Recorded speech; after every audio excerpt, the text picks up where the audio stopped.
దేశాన్ని రక్షించే వాళ్ళే దురుసుగా ప్రవర్తిస్తే ఎలా ఉంటుంది? రీసెంట్ గా ఒక ఎపిసోడ్ బయటపడింది. ఇండియన్ ఆర్మీలో లెఫ్టినెంట్ కల్నల్ ఈయన శ్రీనగర్ ఎయిర్పోర్ట్ లో నానా రభసా చేశారు. అక్కడున్న స్పైస్ జెట్ స్టాఫ్ ని తుక్కుగా కొట్టారు. పంచిలు కూడా వేశారు ముఖం మీద. ఒక ఆయనకైతే స్పైనల్ కార్డ్ ఇరిగిపోయిందంట. ఒక అతను మూర్చిపోయి పడిపోయాడంట.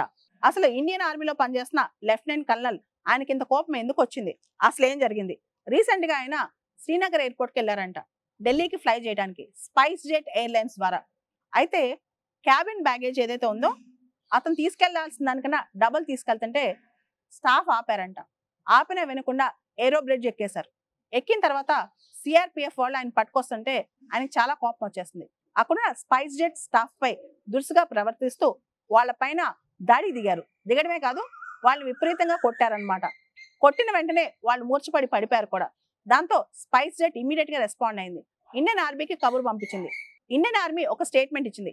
మేము డిసిప్లిన్ కి, మా పర్సనల్ యొక్క కండక్ట్ కి మేము ఫస్ట్ ప్రయారిటీ ఇస్తాము, మేము ఇలాంటి సహించం అని చెప్పి ఏ ఇన్వెస్టిగేషన్ కైనా మేము కోఆపరేట్ చేస్తామని చెప్పింది అనమాట.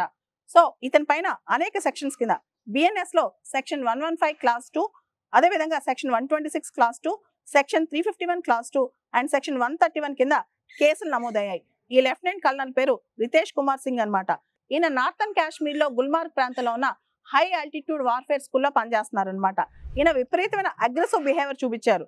ముఖ్యంగా స్టాఫ్ కి ఈయనకి మధ్య చాలా పెద్ద గొడవ అయినట్లు అక్కడ ఉన్న సీసీటీవీ ఫుటేజెస్ చెప్తున్నాయి అనమాట. కంప్లీట్ గా లెఫ్టినెంట్ కల్నల్ యొక్క వైఖరి కానీ కాండక్ట్ కానీ చాలా దురుసుగా ఉన్నట్లు మనం ఇక్కడ గమనించవచ్చు అనమాట సీసీటీవీ ఫుటేజెస్ లో. ముఖ్యంగా ఎయిర్లైన్ స్టాఫ్ ని విపరీతంగా ఆయన కొట్టారనమాట. మనకు తెలుసు ఇండియన్ ఆర్మీకి సంబంధించి చాలా మంది దేశం కోసం త్యాగాలు చేస్తారు, దేశం కోసం ప్రాణాలు అర్పిస్తారు, దేశం కోసం మన కోసం ఉంటారు.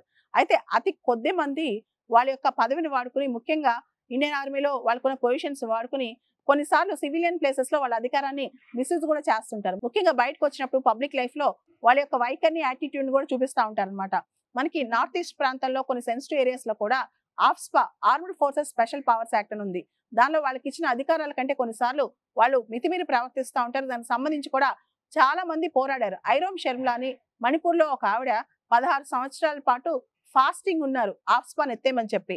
ఎందుకంటే గవర్నమెంట్ సెక్యూరిటీ కోసం, దేశ భద్రత కోసం ఆర్మీ పీపుల్ కి స్పెషల్ పవర్స్ ఇస్తే వాళ్ళు ప్రైవేట్ లైఫ్ లో కూడా ఆ పవర్స్ ని మిస్యూజ్ చేసుకుంటూ, కామన్ మ్యాన్ కి అర్థం కాదు, ఇల్లిటరేట్స్ కి అసలు అర్థం కాదనమాట వాళ్ళకున్న పవర్స్ ఏంటో, వాటికున్న లిమిటేషన్స్ ఏంటో. సో వాళ్ళ దూకుడు వైఖరి బయట ప్రపంచంలో చూపిస్తుంటారు. కాబట్టి ఇలాంటి ఒక ఆఫీసర్ కి కఠినమైన శిక్ష పడితే పవర్స్ ఏంటో, రెస్పాన్సిబిలిటీస్ ఏంటో, లిమిటేషన్స్ ఏంటో, అంటే వాళ్ళకున్న పరిమితులు ఏంటో కూడా అర్థం అవుద్దనమాట.